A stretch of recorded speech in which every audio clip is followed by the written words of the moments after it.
Amis quand lecteurs de Radio Canal K de Radio Avouleté, bonsoir et merci de votre fidélité sur le 3xwcanalk.ch et le 3xwradioavouleté.com et bienvenue dans votre émission Fenêtre sur l'Afrique et la voix du peuple sur Radio Avouleté.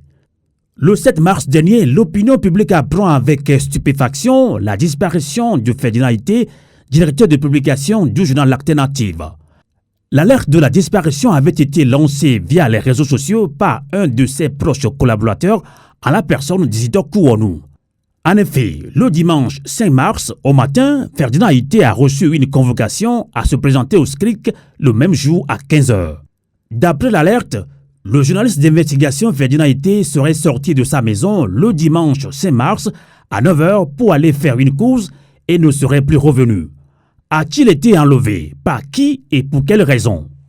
Eh bien, amis auditrices et auditeurs de Radio Canal K de Radio Avouleté, telles étaient les questions qui taraudaient les esprits dans l'opinion politique togolaise avant que Ferdinand Ité lui-même ne décide d'apporter des clarifications sur sa page Facebook le jeudi 9 mars dernier. Bonjour à tous, écrit Ferdinand Ité sur sa page Facebook. Ceci est un message de vie pour rassurer tous ceux qui s'inquiètent depuis dimanche. Je vais relativement bien malgré cette effroyable épreuve et je suis plus ou moins à l'abri du danger pour l'instant. Je reviendrai pour plus de détails plus tard. Merci à tous, que Dieu vous bénisse. Fin de citation. Eh bien, avant la disparition, on avait appris sur les réseaux sociaux que Ferdinand Ité et Isidore Kouanou étaient convoqués par la justice pour une comparaison le mercredi 8 mars dans l'affaire qui les a opposés un an plus tôt à deux ministres du gouvernement togolais.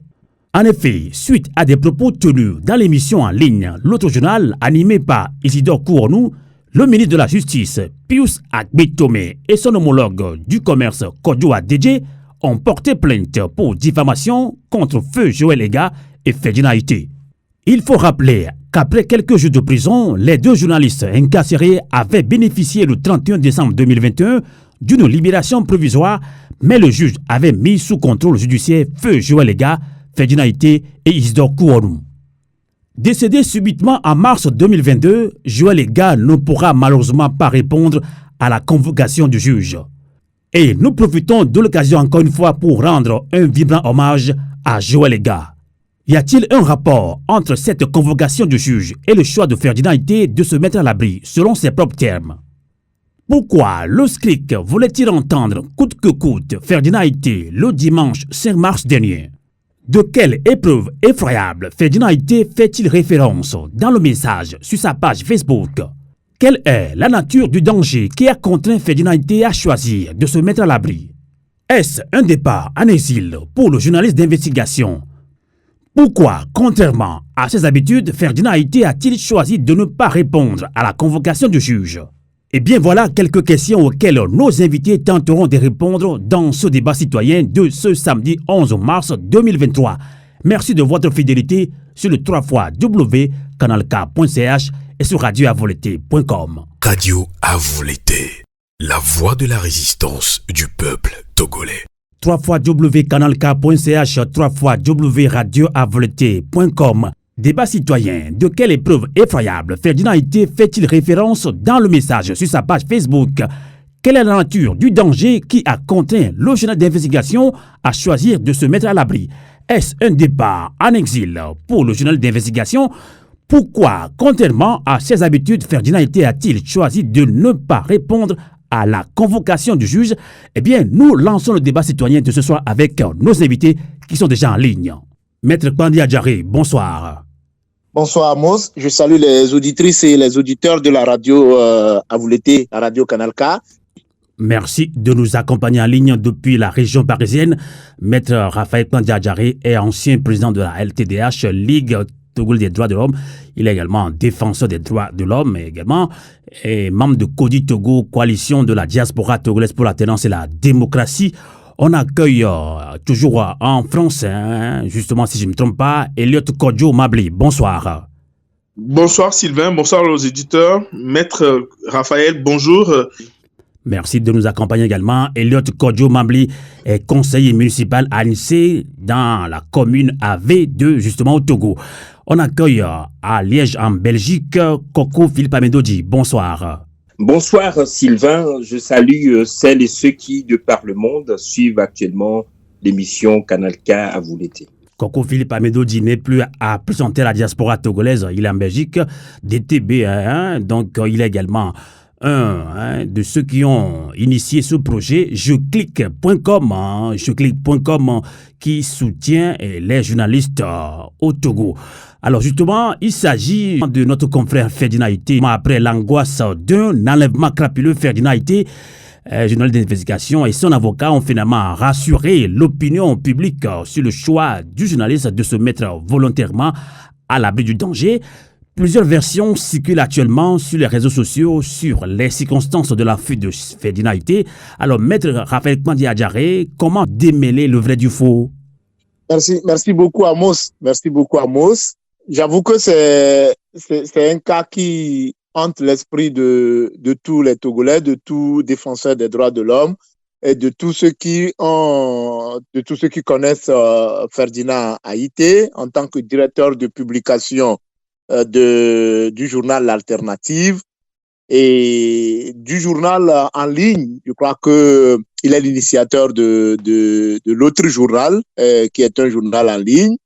Et Ferdinand Ité n'est plus à présenter sur l'échiquier médiatique togolais ou même du moins du plan international avec le dernier prix qu'il a reçu par les États-Unis.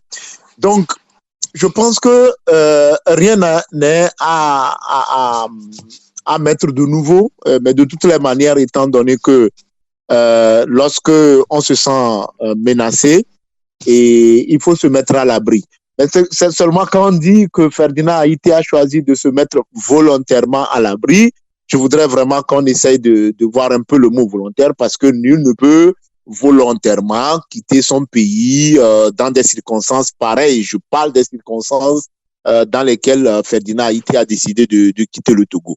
Nul besoin de rappeler le harcèlement et le contexte dans lequel est intervenu ce cas précis dont nous débattons.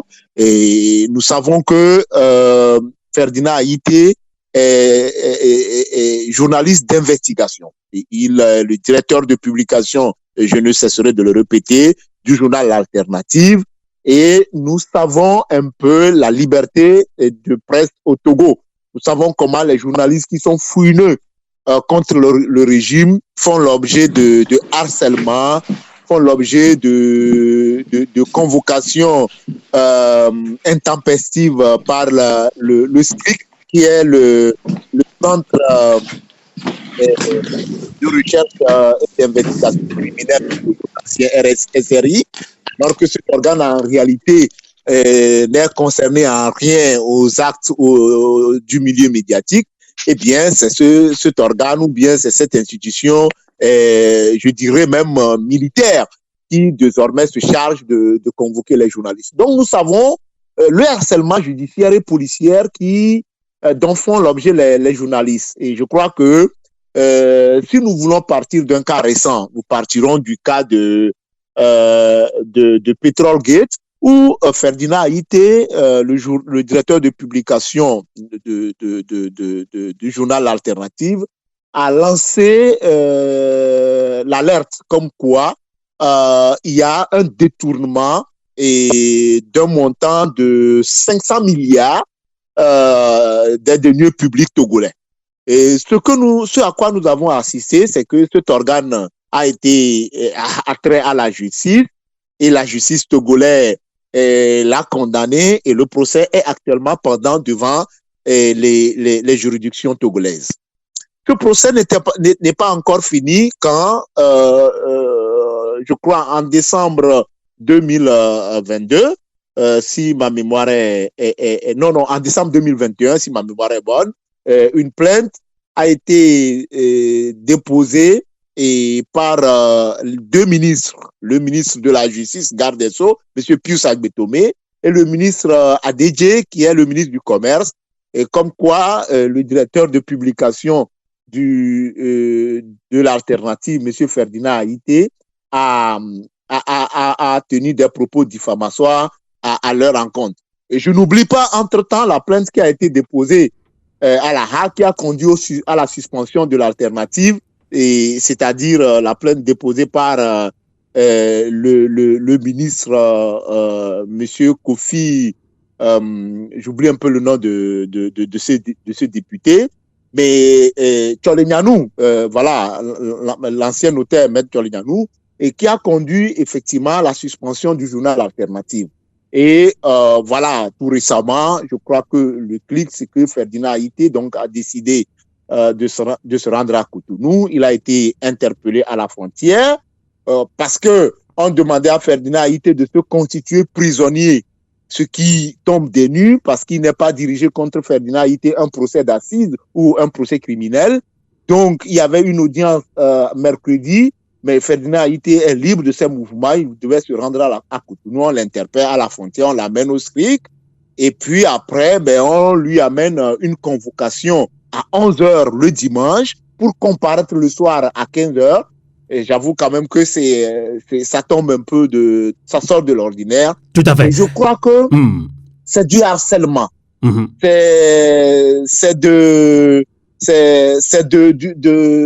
On assiste au musellement de la presse privée au Togo, ça personne ne peut l'ignorer. Mais le cas Ferdinand Haïté sort vraiment de l'ordinaire parce que... C'est justement la question que je voudrais vous poser, Maître Raphaël Kpandé Adjaré. Quelle est la nature du danger qui a contraint Ferdinand Haïté à choisir de se mettre à l'abri selon vous? Mais c'est tellement clair, Amos. Je rappelle que entre décembre et je crois mars 2002, Ferdinand Haïté a fait la prison sur plainte des deux ministres que je venais de citer, de nommer, le ministre Pius Agbetomé et le ministre Adédié du Commerce. Je rappelle que dans ce dossier, il était embarqué avec un de ses collègues, Joël Ega. Je rappelle également qu'au sortir de prison, quelque temps après, nous pleurons jusqu'aujourd'hui Joël Ega sans qu'on puisse savoir concrètement ce qui est à l'origine de ce décès après sa sortie de prison. Et donc, mais vous voyez que ce procès, ou cette procédure que nous avons pensé abandonner, et clôturé ou voilà qu'une ordonnance de non-lieu aurait été rendue, qu'on ressuscite cette procédure parce que tout récemment, il y a eu le rapport de la Cour des comptes qui est sorti. Nous avons vu Ferdinand Haïté dans l'autre journal et interpeller ou faire des analyses autour de ce rapport. Je crois quand même que c'est dangereux. C'est dangereux de rester dans ce contexte où on fait l'objet de tracasseries judiciaires et policières, et quand une affaire semble finir ou semble terminer, on ressuscite une autre, mais en tout état de cause, sachez que ce qui attendait Ferdinand le mercredi dernier, c'était en réalité effectivement de le juger, de le condamner et de l'envoyer au fin fond d'une prison. Et nous connaissons bien la justice togolaise, à laquelle il est très difficile de faire confiance. Maître Raphaël Kpandé Adjaré, Ferdinand Haïté a toujours répondu aux convocations de la justice, mais pourquoi justement, contrairement à ses habitudes, Ferdinand Haïté a-t-il choisi de ne pas répondre cette fois-ci à la convocation du juge? Ce n'est pas volontaire. Je rappelle que ce n'est pas volontaire que Ferdinand Haïté n'a pas voulu déférer à la convocation du juge. Vous-même, vous l'avez dit. Ferdinand Haïté a été de tout le combat. Il s'est présenté à chaque fois que la justice a besoin de lui, que ce soit dans l'affaire Petrolgate, que ce soit dans l'affaire du député Kofi Tcholenyanou, que ce soit dans l'affaire des deux ministres Pius Agbetomé et Adédié. Il s'est toujours présenté. Mais malheureusement, vous savez, on ne peut pas se mettre parfois comme ça volontairement dans la gueule du loup, de se jeter dans la gueule du loup. On a suspendu son journal et la décision ou le procès est en cours. Il y a des procès qui sont fabriqués de toutes pièces contre lui, et donc vous voyez un peu les signes ont été déjà disons, révélateur de ce qu'il attendait le mercredi passé. Ça, c'est clair. Parce que, mais comment on peut demander à quelqu'un de se constituer prisonnier pour un procès dans le cadre d'un délit de presse, si délit il y en a, et donc de lui demander, voilà, d'aller rester au SCRIC pour être conduit par les éléments de la gendarmerie à ce procès, alors qu'aucun mandat n'a été lancé contre Ferdinand Haïté. Et donc, ça préjugeait ce qui allait se passer mercredi, notamment, effectivement, voilà, mettre la justice aux ordres et rendre une décision de condamnation contre Ferdinand Haïté et l'envoyer au fin fond d'une prison. Vous voyez, quand vous voyez tout ça, et tout ce harcèlement, et tout ce qui se prépare contre vous, je pense que vous ne pouvez pas dire que, ben voilà, vous avez confiance à la justice de votre pays et aller comme ça vous jeter dans la gueule du loup. Tout à fait. Donc pour vous, il a bien fait de se mettre à l'abri parce qu'on ne fait plus confiance à la justice et même en prison, on ne sait pas ce qui peut se passer, c'est ça? Ben écoutez, aujourd'hui, nous avons dans les prisons civiles du Togo plus de 130 prisonniers politiques, en commençant par Pacha Gnassingbé, qui a été libéré par, je dirais, un groupe de travail des Nations Unies. Le groupe de travail des Nations Unies a rendu une décision, a demandé que Pacha Gnassingbé et Dontema Kokucha Atiabi soient libérés. Mais depuis, les autorités togolaises ont refusé de mettre en application cette décision. À part ça, il y a pas mal de détenus politiques qui ont été torturés et qui ont présenté des signes de torture. Certains sont décédés. Et donc, je ne passe pas sous silence le cas de Djimon Oré et de toutes les personnes qui ont été arrêtées parce qu'ils ont émis une opinion politique et qui sont aujourd'hui encore en détention. Et donc, bon, je ne pense pas que vous voudriez donc que Ferdinand Haïté aille s'ajouter à ces personnes quand bien on est utile à cette lutte qu'en étant en liberté. C'est vrai. Alors, on va écouter maintenant la réaction de Kodjo, Elliot Kodjo Mablé, conseiller municipal à l'UNC dans la commune AV2. Vous avez suivi tout à l'heure Maître Raphaël Kwande Adjaré qui dit oui, on ne peut pas se jeter soi-même dans la gueule du loup. On ne fait plus confiance à la justice, la prison bondée de prisonniers politiques. Même, il n'y a pas de... Oui, on ne peut pas dire que tous les prisonniers sont en sécurité en prison au Togo. Donc, Ferdinand Haïté a bien fait de se mettre à l'abri. Quelle est votre réaction, Kodjo Mablé? D'abord, c'est triste ce constat. Et je pourrais même dire que au temps d'Hitler, quand les Allemands ont décidé de condamner ceux qui ont brûlé le Bundestag à l'époque, avant que Hitler ne prenne le pouvoir, la justice, à un moment donné, a condamné quand même les nazis. Même malgré que l'Assemblée allemande était dirigée par un nazi. Vous savez l'article numéro 10 des droits de l'homme qui dit « Nul ne peut être inquiété pour ses opinions, même religieuses, pourvu que leur manifestation ne trouble pas l'ordre public établi par la loi. » Moi, je crois que Ferdinand Haïté est un éveilleur de conscience. Il nous amène la lumière. On peut l'aimer, on ne peut pas l'aimer. Il nous apporte la lumière. Et quelqu'un qui apporte la lumière fait toujours peur à des dictatures. Ferdinand Haïté n'a pas pris volontairement et n'a pas quitté volontairement le Togo ou ne s'est pas caché volontairement. On l'a poussé à se cacher. On l'a poussé à se cacher parce que sa vie était en danger.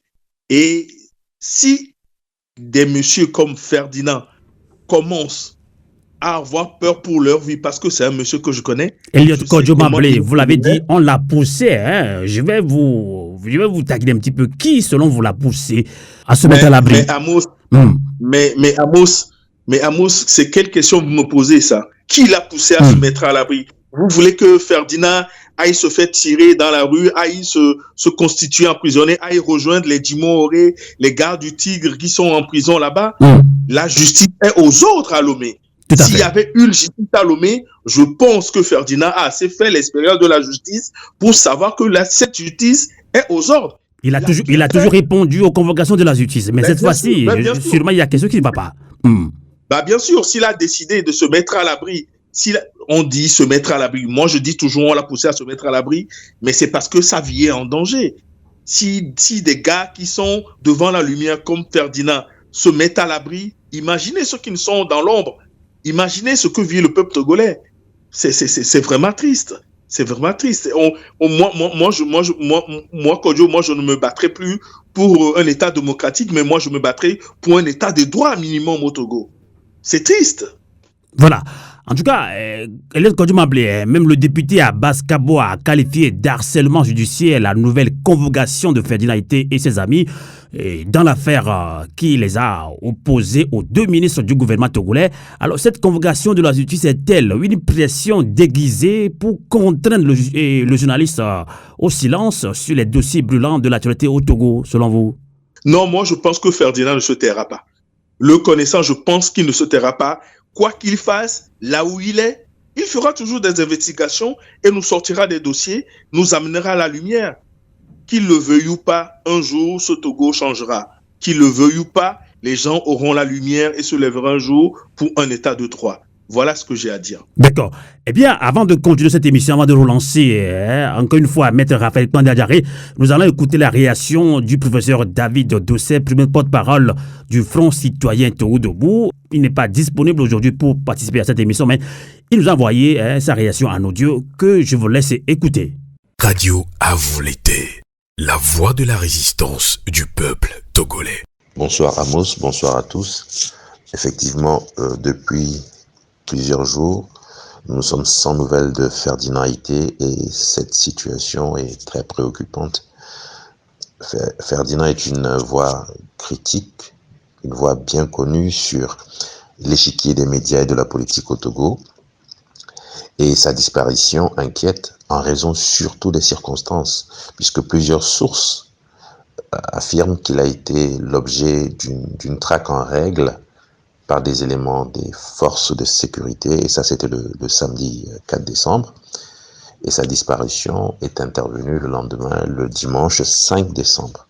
Déjà, il faut se rappeler que Ferdinand avait été privé de liberté durant plusieurs semaines en décembre 2021, il y a donc un peu plus d'un an, pour des raisons inacceptables et injustes.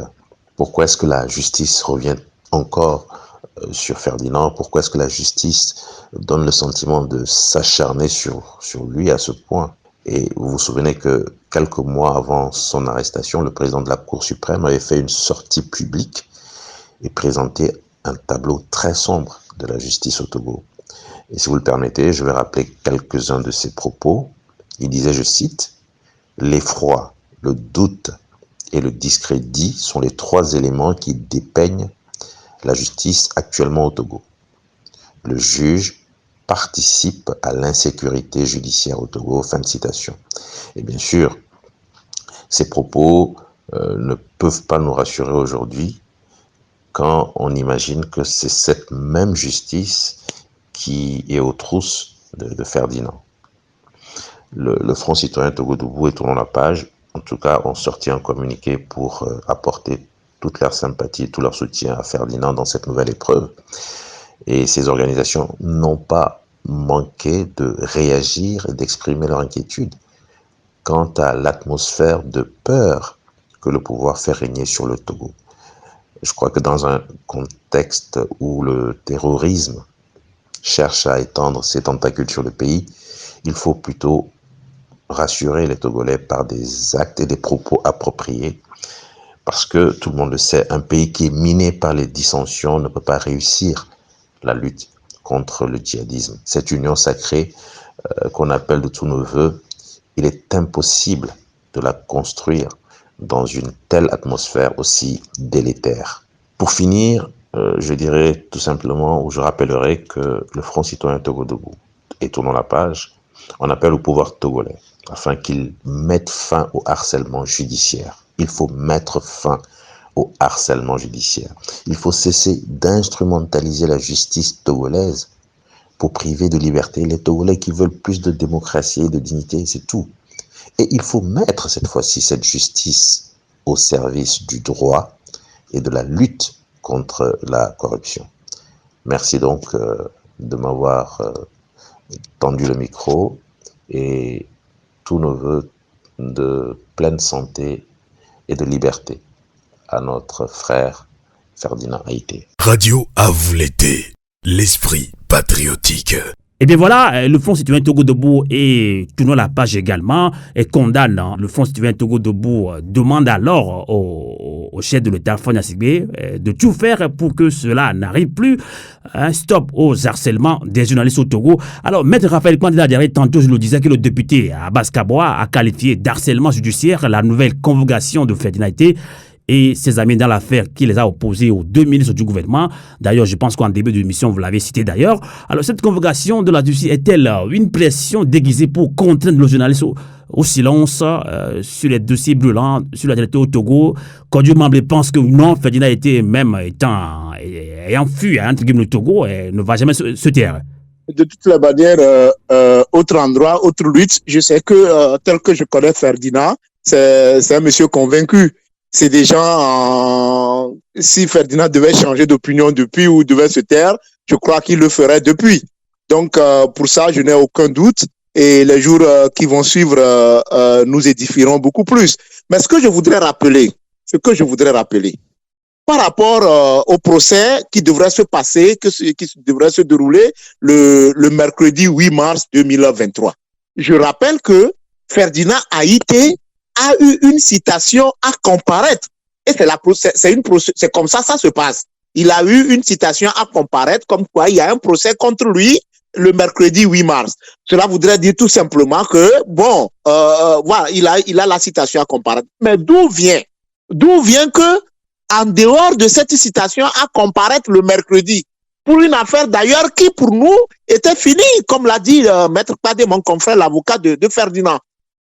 D'où vient le fait que on l'arrête à la frontière et que après un dimanche on lui amène une convocation le matin, lui demandant de comparaître l'après-midi pour quelle autre procédure? À quel sujet? Parce que la convocation est muette. On dit tout simplement que toute personne appelée à convoquer, appelée à comparaître. Oui, mais pourquoi? Pour quelle raison?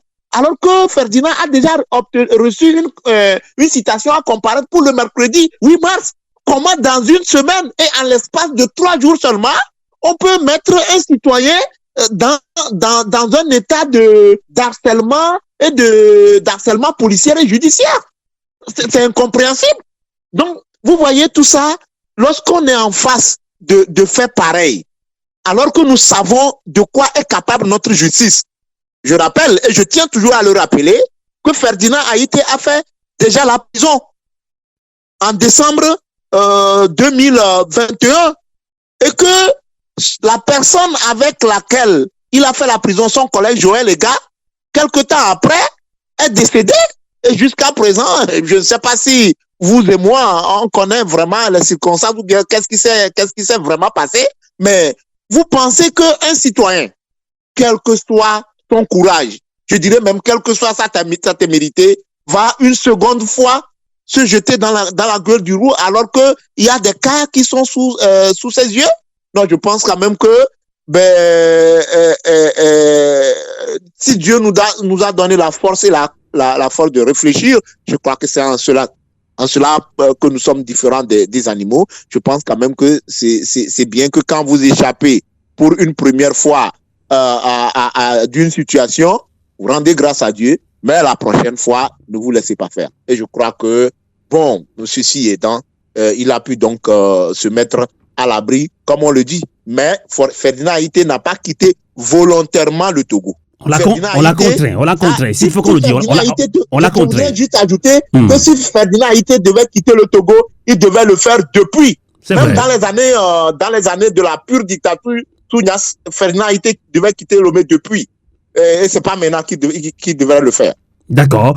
Alors, on va voir la réaction de Coco Philippe Amédodji, qui est de la diaspora togolaise en Belgique, un des initiateurs du projet jeclick.com. C'est un site internet, jeclick.com. Sur ce site, vous pouvez vous retrouver la parution de plusieurs journaux, dont effectivement le journal alternatif de Ferdinand Haïté. Donc, ce projet, les gens disent qu'on ne peut pas se taire face à ce qui se passe au Togo, où les journalistes sont harcelés. Alors, Philippe Kokou Amédodji, rebonsoir. Rebonsoir, Sylvain. Vous avez suivi tout à l'heure Kodjo Mablé et Maître Raphaël Kwande Adjaré. Et quelle est la nature du danger qui a contraint Ferdinand Aïté à choisir de se mettre à l'abri selon vous? J'aimerais dire d'emblée qu'il s'agit, et je parle sous le contrôle de l'avocat Maître Kwande Adjaré, il s'agit d'une violation, une nouvelle fois, de l'article 26 de la Constitution togolaise qui reconnaît la liberté de presse au Togo. Je ne rajouterai pas, je crois que Maître Kwande Adjaré et M. Kodjo Elliott Mablé l'ont précisé suffisamment. Ferdinand Aïté était littéralement sous pression. Ils ont rappelé Petrolgate, ils ont rappelé ce qui convient d'appeler Covidgate, ils ont rappelé les harcèlements du ministre actuel, Maître Dodi Tcholignani. Je crois que tout cela faisait beaucoup. Et c'est même l'une des raisons pour lesquelles, voyant que la presse privée togolaise était sous pression et même asphyxiée économiquement, nous avons été, il y a 3 ans de cela, une dizaine de Togolais dans la diaspora à essayer, je pèse mes mots, de leur donner un coup de main.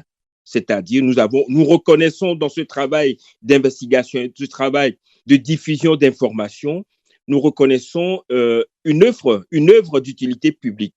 C'est la raison pour laquelle nous avions lancé, je crois en janvier 2021, la plateforme jeclique.com que je recommande aux auditrices et auditeurs de la radio à vous l'été, parce que en adhérant à cette plateforme, en achetant 1, 2 ou en s'abonnant pendant 1 an aux journaux privés, à certains journaux privés de la place, nous soutenons directement, efficacement et concrètement le travail ô combien difficile et pénible, voire périlleux, que réalisent des journalistes dans le contexte difficile au Togo. Donc, je rappelle également que beaucoup d'entre nous avions appris avec beaucoup de consternation ces disparitions, parce que ça survient quelques semaines après l'assassinat, je dirais, horrible du Camerounais Martinez Zongo, rappelez-le, et du journaliste d'investigation également rwandais John Williams Ntwali. Je conclus en disant que c'est quand même dommage que malgré l'adhésion de beaucoup de pays d'Afrique à la liberté de presse et d'expression, des gouvernants continuent à traquer, vraiment à traquer, je pèse mes mots, à traquer des journalistes qui ne font que leur devoir ou leur travail, qui est d'informer l'opinion publique, leur opinion publique nationale et internationale, de ce qui se passe dans leur pays.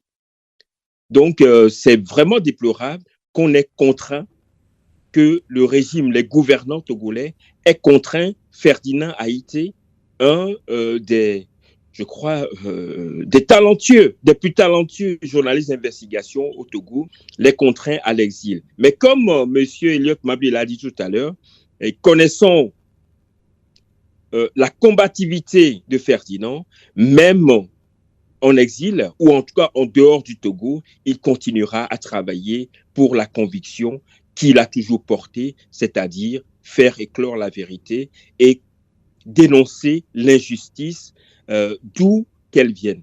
Donc voilà un tout petit peu le désarroi de nous les Togolais, la déception par rapport à la façon dont la dictature au Togo agit et continue à agir. Nous espérons que l'opinion internationale et les partenaires techniques et financiers du Togo se saisiront de ce dossier pour interpeller les gouvernants sur vraiment les menaces que les gouvernants font peser sur la liberté et sur la vie des journalistes au Togo. D'accord.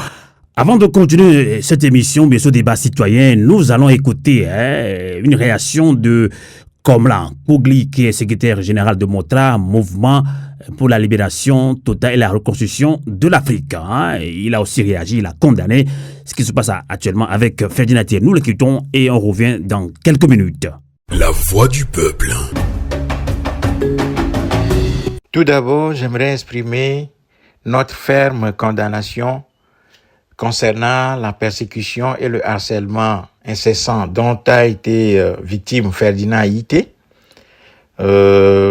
Condamner également cette persécution et ce harcèlement permanent, inarrêtable, dont ont été victimes l'ensemble des journalistes et le journal L'Alternative en particulier et ses rédacteurs, ses animateurs.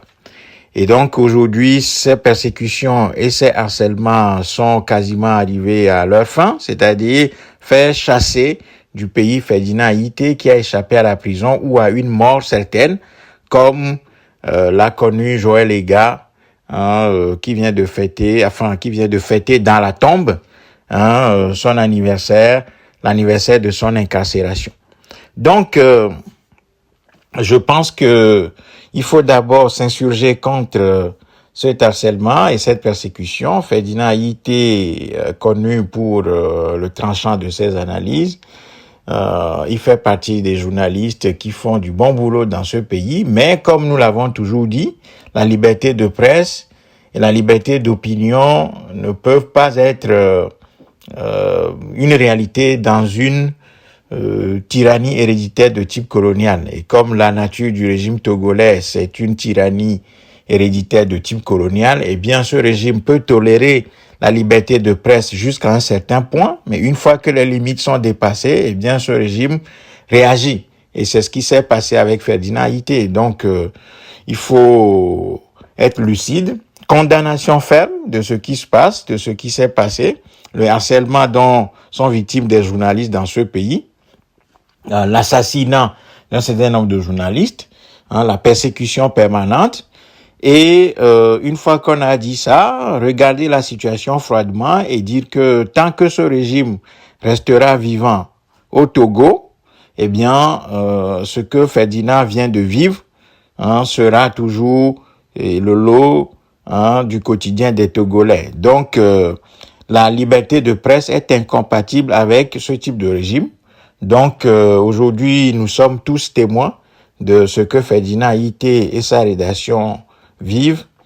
Donc, c'est encore une fois aux Togolais de prendre leurs responsabilités en sortant des guéguerres entre partis politiques et associations dites de la société civile pour s'inscrire dans une véritable lutte de libération, pour casser ce régime-là et reconstruire le pays sur la base de nouvelles règles qui permettront à chaque corporation, à chaque métier, notamment aux journalistes, de faire leur travail de manière sécurisée, de manière correcte et de manière tranquille. Donc c'est ça la solution. Donc le régime togolais étant ce qu'il est, il est tout à fait normal que ce régime réagisse comme ça à l'égard de Ferdinand Haïté, d'un journaliste qui dérange, d'une rédaction qui dérange, et je pense que l'Alternative n'est pas le seul journal à connaître ce type de situation. Nous avions vu récemment Liberté et bien d'autres journalistes qui ont des ennuis régulièrement. Donc, encore une fois, c'est aux Togolais d'assumer les responsabilités. Il peut pas y avoir de liberté de presse sous un régime dictatorial, sous un régime tyrannique. Tout ça, c'est du folklore. C'est-à-dire que le régime fait une sorte de maquillage en tolérant une certaine liberté de presse, mais une fois que ces libertés, une fois que ces limites sont franchies, eh bien, ce régime frappe. Et donc, c'est dans la nature de la dictature que de réagir comme ça. Donc, encore une fois, moi, je n'ai pas grand-chose à dire aux Togolais. Je pense que la puissance du régime togolais, la capacité d'action du régime togolais est proportionnelle à notre désorganisation, à la désorganisation du peuple togolais, à sa fuite en avant, à sa dispersion, à la désorganisation totale, aussi bien à l'intérieur du pays que dans la diaspora. Tout le monde a démissionné. Pire, nous sommes gangrénés, c'est-à-dire que les mouvements soi-disant qui veulent lutter pour libérer le Togo sont gangrénés par des gens qui sont des doubles couteaux, des doubles tranchants, des couteaux à double tranchant, qui font semblant de combattre ce régime, mais tout à fait en le servant. Donc, il n'y a plus aucune idée aujourd'hui qui fédère dans les rangs du peuple. Tout le monde est dispersé. Nous sommes minés par des conflits interpersonnels de bas étage, des haines, des choses sans tête ni queue. Et le summum de tout ça, c'est que chacun se livre à des guerres. On se livre à des guerres intestines via les réseaux sociaux où on s'insulte, où il y a plus rien. Donc, je pense qu'à un moment donné, il va falloir que un courant patriote s'élève au-dessus de cette mêlée puante pour prendre ses responsabilités, dégager tout ça et ensuite s'attaquer au régime pour le faire tomber et reconstruire le pays. Donc c'est ça la solution, parce qu'aujourd'hui, nous ne pouvons pas avoir une liberté d'expression, liberté de presse dans un pays où règne une dictature qui a 60 ans maintenant. Donc nous nous trompons et je pense que nous pouvons condamner ce qui est arrivé à Ferdinand autant que nous voulons. Nous pouvons continuer comme ça, en bavardant, en sortant de gros mots contre le régime, mais en réalité, c'est que la situation du régime est proportionnelle à l'organisation que le peuple a mis en place pour pouvoir le combattre. Et donc, la puissance de ce régime est l'expression véritable de ce que le peuple togolais lui oppose comme résistance. Donc maintenant, la balle est dans notre camp. Sinon, nous allons connaître des situations, encore une fois, difficiles, comme celle que vient de vivre Ferdinand Haïté, quoi. Donc, c'est ça moi, ce que je peux dire. Et la désorganisation des Togolais donne de l'énergie et de la force à ce régime.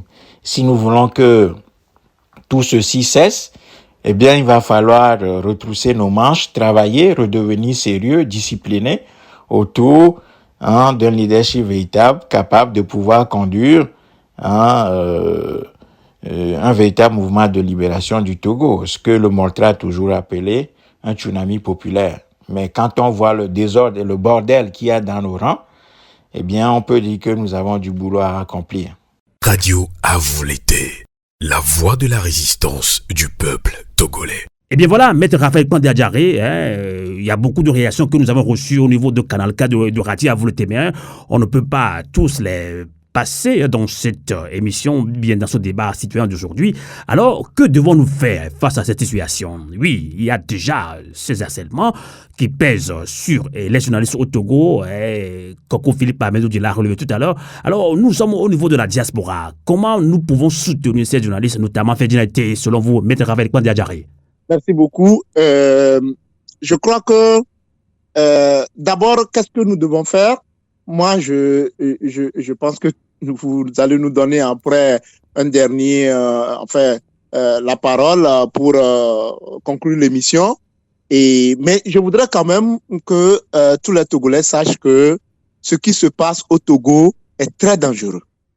Est très dangereux pour l'avenir de la nation togolaise. C'est très dangereux pour notre vivre en commun. Et ce que la dictature est en train de semer, ce n'est pas pour mettre en caution tous les Togolais, mais en principe, c'est dangereux pour notre avenir commun. Pourquoi je le dis? Contraindre des citoyens togolais à quitter leur territoire est une chose gravissime. Gravissime en ce sens que c'est en violation de la Constitution, parce que la Constitution a clairement dit que nul ne peut être contraint d'entrer sur son territoire et nul ne peut être contraint de quitter son pays. Bon, en tout cas, je vais vous laisser continuer. Quelqu'un m'a dit, justement, je pense que c'était hier, dit, je ne pense pas que Ferdinand Haïté fuit la prison au Togo, c'est l'État même, la condition que vivent les prisonniers au Togo. Il ne peut pas se sentir en sécurité en prison. Non, mais qu'est-ce que Ferdinand Haïté a fait pour mériter la prison? Il a fait quoi pour mériter la prison? Pour avoir lancé l'alerte? Pour avoir dit qu'il y a détournement de 500 milliards, alors qu'il y a effectivement détournement de 500 milliards? Le rapport de l'institut, je crois de l'institut des finances, l'institut des finances du ministère de l'économie et des finances du Togo est là, qui a dit qu'il y a détournement de près de 500 milliards. Les chiffres sont là, 400 quelque chose milliards. Donc, ce rapport est là. Et nous avons vu comment le gouvernement togolais a réagi contre ce rapport. C'est pas Ferdinand Haïté qui a publié le rapport de la Cour des comptes.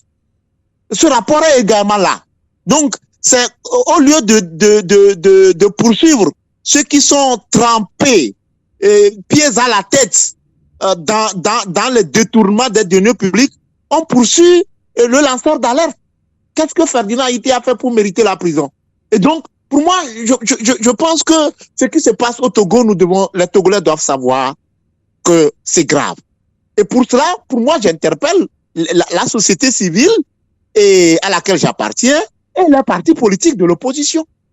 Il faut que les gens commencent par savoir que la dictature continue par se renforcer et que ça devait nous interpeller à terre nos petits égos, nos petits calculs.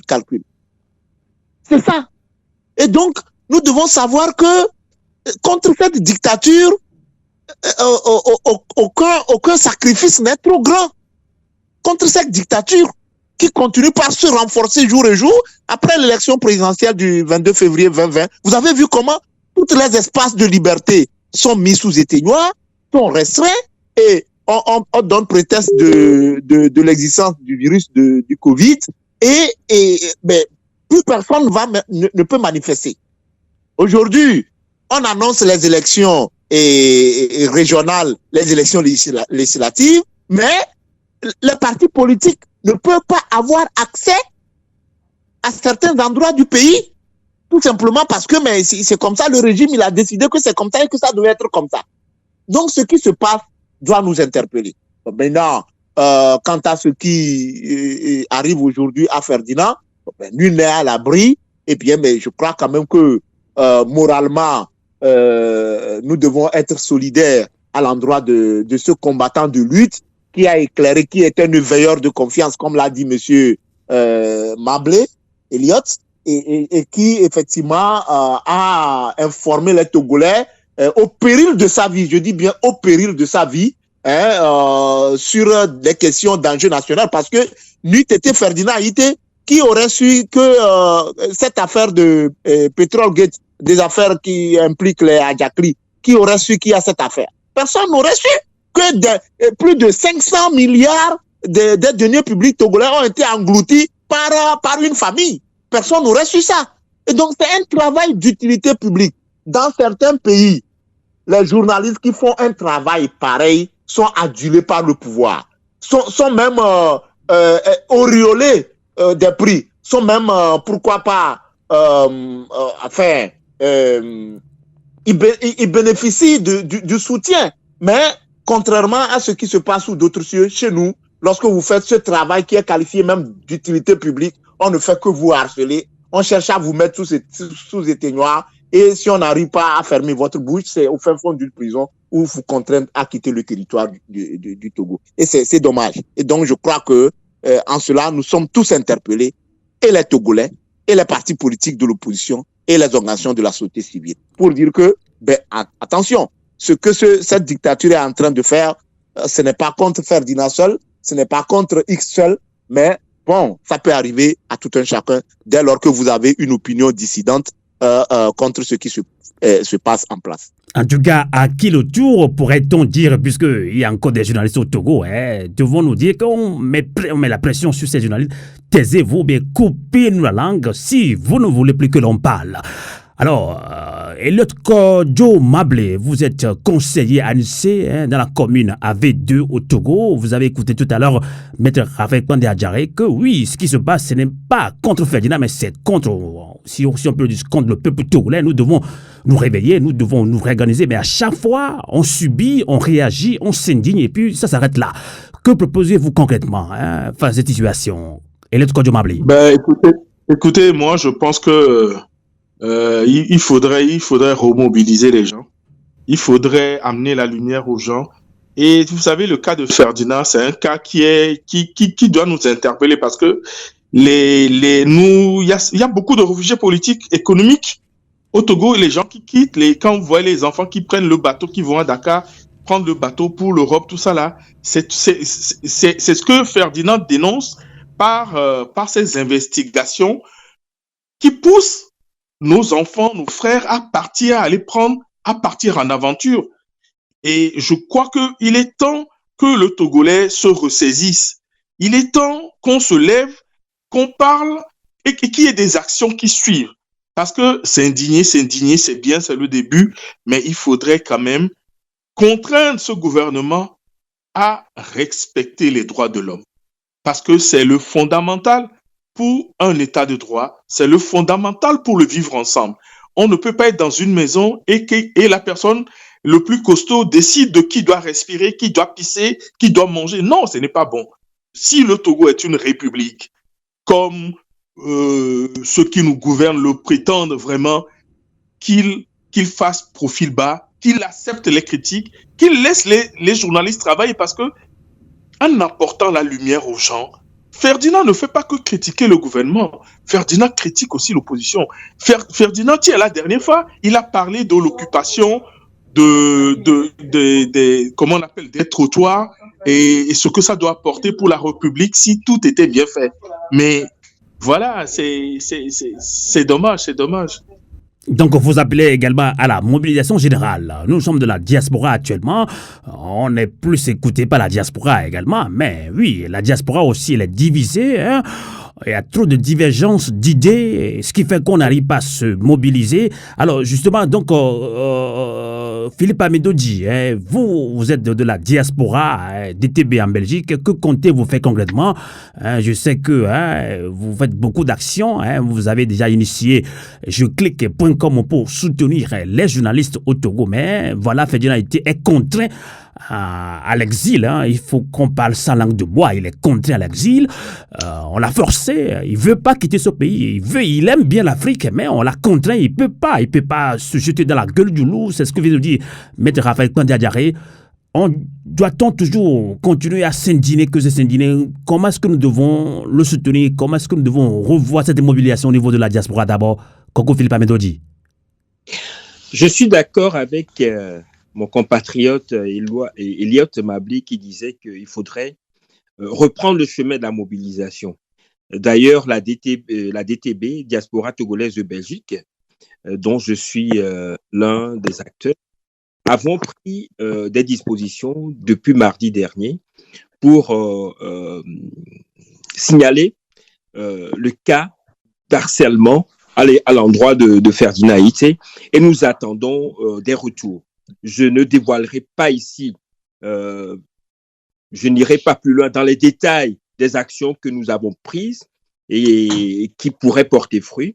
Je ne retournerai pas là-dessus, mais c'est pour vous dire que à notre échelle, en tout cas à l'échelle de la Belgique, nous avons engagé une série d'actions et nous osons croire que ça pourrait aider, en tout cas, à clarifier une série de choses.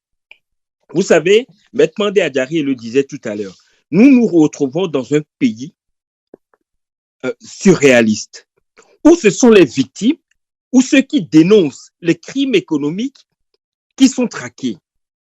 Et les coupables bénéficient de l'impunité totale, voire même parfois de promotion. C'est quand même grave.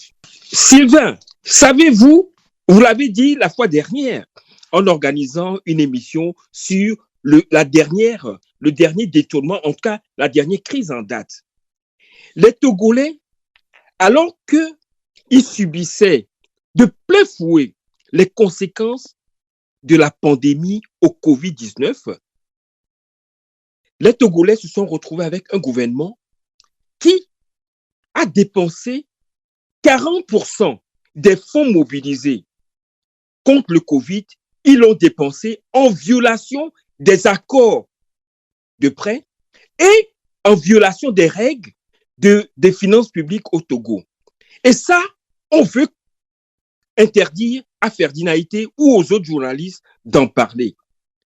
C'est pas grave ça? C'est terrible. On est dans quel pays? Donc, l'argent du contribuable.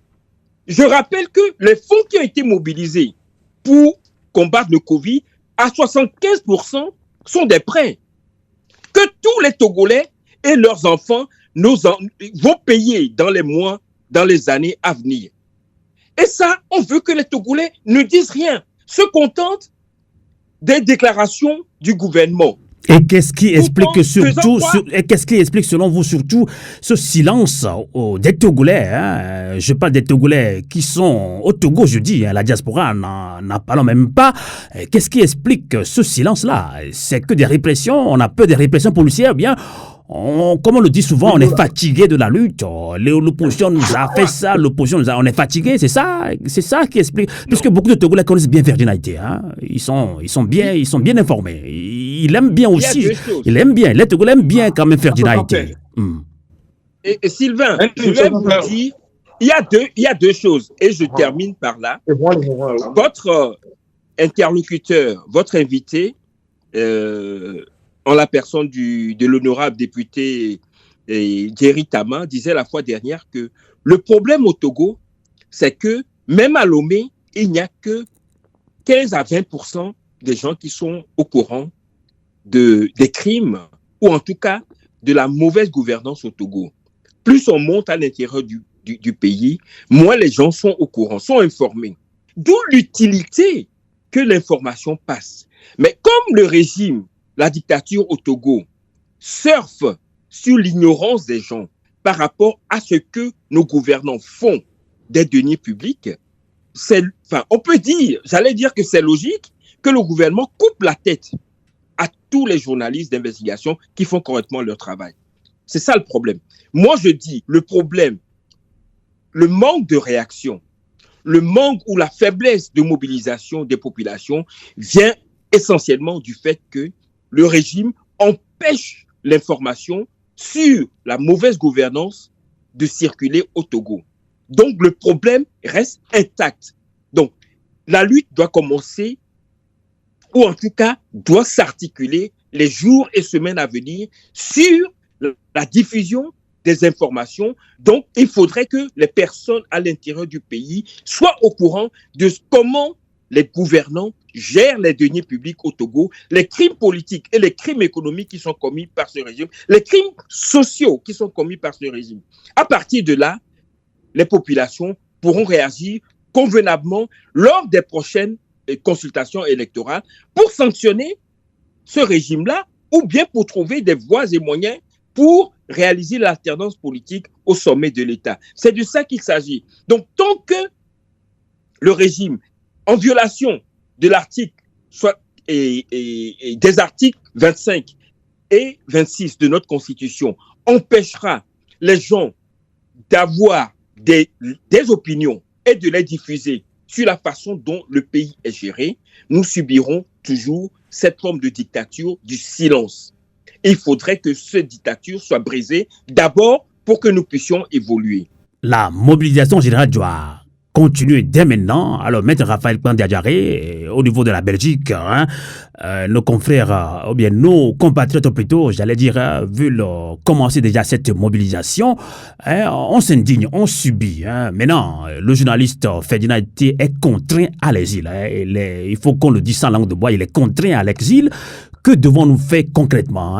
Je sais qu'on se répète, mais dans quelles conditions? Comment devons-nous réorganiser surtout la diaspora? Même si ceux qui sont restés au pays disent que oui, on a encore peur de ces répressions, on est fatigué de la ligne parce que l'opposition est divisée, la société civile est divisée. Donc voilà, les journalistes sont harcelés.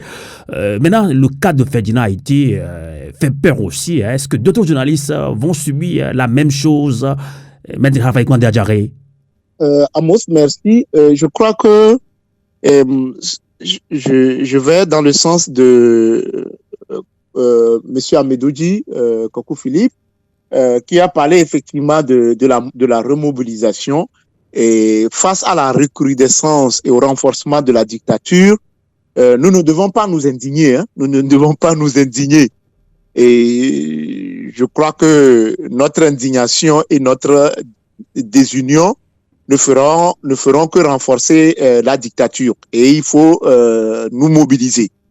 Alors, moi, je reste toujours croire que il faut avoir en vue des valeurs ou des revendications autour desquelles, d'une manière ou d'une autre, on peut asseoir des mobilisations. Et aujourd'hui, le problème fondamental au Togo, c'est la question des libertés de manifestation, de la liberté d'expression. et puisque c'est lui qui nous réunit avec le cas Ferdinand.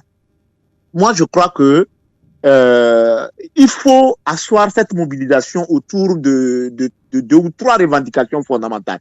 D'abord, nous savons qu'il y a des prisonniers politiques et que c'est parce que l'opposition togolaise assoit des revendications, fait des manifestations, et c'est dans le cadre de ces manifestations qu'on a arrêté des gens depuis décembre 2018 et qui sont encore en détention.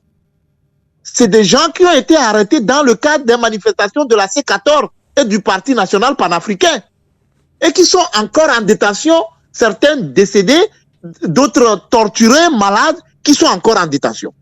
Donc, la question de la libération des prisonniers politiques est une question pressante. Elle est très pressante. Ça, c'est la première chose. La seconde chose, nous savons que c'est dans le cadre de la liberté d'expression. C'est dans le cadre des compétitions électorales, cherchant à démettre ou à renverser cette dictature, que des citoyens togolais sont contraints à l'exil. Le président Agbeyome est là, l'ancien ministre Boko est là, Monseigneur Philippe Kodjro est là, qui sont contraints aujourd'hui de quitter leur territoire. Le commandant Olivier Ama est là et tant d'autres personnes. Et aujourd'hui, c'est Ferdinand Haïté. Donc, nous savons que c'est dans le cadre de la lutte que ces personnes sont contraintes à l'exil. D'où la nécessité de demander de créer un rapport de force pour demander au régime de favoriser le retour de toutes ces personnes au bercail. Parce que le Togo, c'est notre patrimoine commun. Et ensuite, ceci étant alors, lorsque ces 2 revendications seront satisfaites, et donc, on sera obligé alors à mener des discussions, à ouvrir des discussions sur les réformes politiques et économiques pour relancer le développement de notre pays. Et je crois que c'est comme ça, et pour moi, la remobilisation de l'opposition de la société civile togolaise tourneront autour de ces 3 axes: la libération des prisonniers politiques, le retour des personnes contraintes à l'exil et l'ouverture des discussions pour faire des réformes politiques, économiques. Et quand je parle de réformes politiques, économiques, sécuritaires, nous avons aujourd'hui tout le nord presque le nord du pays, la région des savanes, qui est en train d'être convoitée ou bien d'être en train d'être prise par les groupes terroristes. Nous avons donc cette question sécuritaire et donc je crois que la question électorale, bientôt la réforme, mais nous savons que le cadre électoral n'est pas celui-là qui doit amener à la transparence électorale pour que les élections soient acceptées de manière minimum. Et donc nous pensons que il faut que ces 3 revendications, je ne dis pas que c'est une panacée, mais il faut que ces 3 revendications puissent hanter l'esprit des Togolais, parce que c'est dans la lutte que ce que je venais de citer, dans les prisonniers politiques, les personnes contraintes à l'exil, c'est dans le cadre de cette lutte-là que nous enregistrons ces violations massives des droits de l'homme. Donc moi, je pense que autour de ces concepts, on peut nécessairement relancer une bonne mobilisation. En tout cas, pour conclure ce débat citoyen, vous venez d'évoquer tantôt, bien vous l'avez sorti plusieurs fois, ce mot mobilisation, remobilisation, entre autres sujets également, pour conclure cette émission avec vous, Maître Raphaël Kwande Adjaré, l'appel de Maître Doudia Pévon pour une mobilisation générale citoyenne où la société civile prendra le devant de cette lutte. On sait que vous êtes très proche de la DMK dynamique Monseigneur Philippe Kodjro. Cette dynamique qui regroupe déjà des partis politiques et société civile. Alors, DMK a repris aussi la sensibilisation comme l'ANC, comme aussi d'autres partis également. Alors, Maître Raphaël Kwande Adjaré, comment arriver à cette synergie d'action? Je pense que l'appel de Maître Paul Doudia Pévon pour un grand mouvement citoyen, c'est un bon appel. C'est un très bon appel. Et je crois aussi que pour amener la société civile à prendre le devant, c'est pour éviter effectivement les calculs politiciens et les calculs, les petites querelles politiques. Ça, c'est une très bonne chose. Mais il faut nécessairement avoir des concepts fédérateurs autour desquels il faut asseoir la mobilisation. Et pour moi, tout appel ou tout sujet qui va aller dans le sens de la mobilisation pour sortir le Togo des griffes de la dictature et de la mauvaise gestion qui risque d'engloutir les générations à venir, est la bienvenue. Et je reste aussi convaincu que la DMK a fait un travail et que le 22 février 2020, il y a eu une confiance des citoyens du peuple togolais qui a été placée à la DMK. Ça, tous les partis politiques de l'opposition et les candidats qui ont participé à l'élection présidentielle du 22 février 2020 le savent et ils l'ont dit clairement par communiqué. Ils ont reconnu quand même que la DMK a pris de l'avance. Donc, je reste toujours convaincu et je suis très... je reste dans l'espérance, j'ai l'espoir que ces convergences, l'appel au grand mouvement citoyen de Maître Paul Dodiapé vont, ce que la société civile est en train de faire, le travail Kaba, la dynamique Monseigneur Kodjo au plan national et au plan international, je reste convaincu, et c'est tout mon souhait, et c'est tout le souhait du peuple togolais, que ces différentes convergences, ces différents points de vue se convergent un jour pour faire un.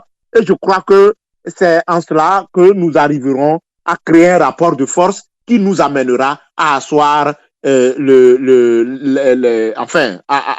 à ouvrir des discussions pour le bien-être du peuple togolais. Et donc, je lance un appel à tous les responsables de la société civile, au plan national comme au plan international, que tu sois dans la diaspora. Un appel à tous les responsables des partis politiques, au plan national comme au plan international. Je lance également un appel à toutes les bonnes volontés, toutes les personnes qui ne sont ni de la société civile ni des partis politiques, à prendre le problème à bras le corps. Parce que ce qui se joue aujourd'hui, c'est l'avenir de toute une génération. C'est l'avenir de toute une nation. Parce que ce qui se passe est très grave. Renvoyer les Togolais de chez eux pour aller trouver abri ailleurs dans d'autres pays. Nous avons vu un peu comment ça se passe en Tunisie.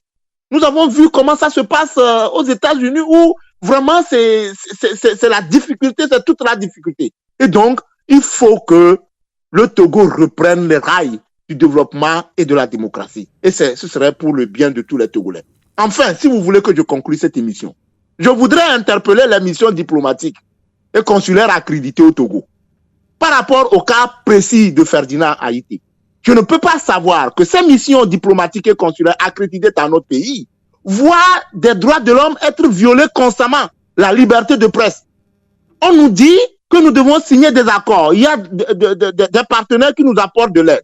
La Banque mondiale, la Banque africaine pour le développement, la BAD, et toutes, les institutions de Bretton Woods. Le Togo vient d'adhérer aux institutions de Bretton Woods. Je voudrais lancer un appel à toutes ces institutions, à toutes ces missions diplomatiques et consulaires accréditées dans notre pays et qui nouent un partenariat avec notre pays, de regarder comment les deniers publics sont gérés, comment l'argent prêté est géré, comment on peut continuer par emprunter de l'argent au pays alors que le citoyen togolais ne profite pas à cet argent et que cet argent, les rapports sont là. Le rapport de l'Institut des finances de l'inspection générale dans le dossier de Petrolgate à Djakli, il est là. Le rapport de la Cour des comptes est là par rapport au fonds Covid. Ça, c'est la gestion 2020. On ne connaît pas ce qui était fait de la gestion 2021. On le saura bientôt. Donc, je lance un appel à toutes ces institutions, à toutes ces systèmes. Comment vous pouvez vous taire sur des cas de violation des droits économiques et sociaux et des droits politiques des citoyens sans interpeller les gouvernants en place? La comédie que le gouvernement est allé jouer devant l'Assemblée nationale la dernière fois. Mais ça, quand même, c'est au vu au-dessus de tout le monde. Et je crois quand même que les Togolais ne sont pas prêts à se taire et à continuer par assister passivement et indéfiniment à ces violations de ces droits. Et je crois que, un beau matin, tout ça là, ce serait un point, un trait, et que cette dictature est appelée à partir. En tout cas, merci beaucoup, Maître Raphaël Pandiadjaré. Je rappelle que vous êtes ancien président de la LTDH, Ligue Togolaise des droits de l'homme. Vous êtes défenseur des droits de l'homme et membre de CODI Togo, coalition de la diaspora togolaise pour l'alternance et la démocratie. Merci de nous accompagner en ligne depuis la région parisienne. On va également conclure ce débat avec Elliott Kodjo Oumamble. Je l'ai dit tantôt, on a parlé de mobilisation. Vous-même, vous l'avez dit, vous l'avez évoqué. Et là, vous avez su que Maître Dodiapé Von des FDR a lancé un appel aussi à une mobilisation générale citoyenne où la société civile doit prendre le devant de cette lutte. Et quelle appréciation donner à cet appel de Maître Dodiapé Von et que direz-vous pour conclure ce débat citoyen, Elliott Kodjo Oumamble? Moi, j'adhère à tout. Moi, j'adhère à tout ce qui est appel à la mobilisation générale, tant que c'est pour les droits de l'homme, tant que c'est pour un état de droit. Moi, j'y adhère et j'appellerai, pour conclure, les Togolais à une prise de conscience, à un sursaut d'orgueil. Il faut que les Togolais se lèvent parce que quand ils disent « je ne suis pas catholique », quand ils viennent arrêter les catholiques, « je ne suis pas protestant », quand ils viennent arrêter les protestants, quand ils arrêtent les journalistes, « je ne suis pas journaliste », un matin, ils viendront les arrêter et personne ne sera là pour crier. Alors, mes chers amis Togolais, prenez conscience, levez-vous pour que cette lutte-là, on la mène jusqu'au bout. Merci. Merci, c'est très court, mais c'est très poignant. Ce message est très poignant et lourd également. Hein? Donc, il faut comprendre le contenu. Merci beaucoup, Elliot Kodjo Omablé. Je rappelle que vous êtes conseiller municipal à l'ANC, Alliance nationale pour le changement, hein, dans la commune AV2 au Togo. On va conclure également avec Koko Philippe Amedodi, un des initiateurs de ce projet geoclick.com, hein, c'est un site internet sur lequel vous pouvez retrouver la plupart des parutions des journaux au Togo, dont le journal L'Alternative. Alors, que direz-vous pour conclure ce débat? L'appel de Maître Dodi Apevon va quand même reconduire un débat comme il faut là-dessus, mais quelle est votre réaction là-dessus où Maître Dodi Apevon disait qu'il faut une mobilisation générale où la société civile doit prendre le devant de ce combat? La DMK regroupe déjà des partis politiques et sociétés civiles. Comment reprendre cette synergie d'action? Que direz-vous pour conclure ce débat, Koko Philippe Amedodi? Je crois que la proposition de Maître Dodi Apevon, le premier responsable des FDR, est de bon ton et tombe à point nommé. Tous les intervenants s'accordent à dire, ou bien même tous les observateurs de la vie politique togolaise, s'accordent à dire que tout Togolais aujourd'hui demeure un prisonnier potentiel de la dictature au Togo.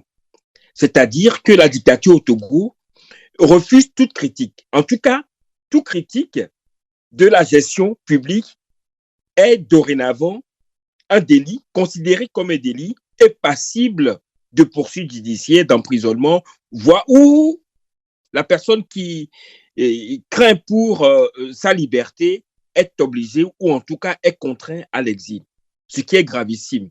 Donc, comme mon prédécesseur vient de le dire, ce qui vient d'arriver à Ferdinand Haïté, journaliste, peut arriver à tout Togolais. D'où la nécessité, pour nous tous, Togolais, d'en prendre conscience et d'agir en conséquence. Pour appuyer l'appel lancé par un des leaders de l'opposition, je suis d'accord également que la lutte dans les jours, les semaines à venir doit se baser sur une dynamique citoyenne. Une dynamique citoyenne qui doit s'appuyer comme les ESC, les organisations de la société civile, l'ont lancé la semaine dernière, qui doit s'appuyer sur des revendications concrètes. Il y a nécessairement, en tout cas dans le contexte des élections qui se préparent au Togo, il faut nécessairement, et ça, nous insistons là-dessus, que tous les prisonniers politiques soient libérés. On ne peut pas organiser des consultations politiques électorales au Togo et en même temps garder des gens qui ont été mis en prison parce qu'ils ont tenu des propos, c'est-à-dire ce qu'on appelle la répression du délit d'opinion. Ils ont émis leur opinion, on les a jetés en prison.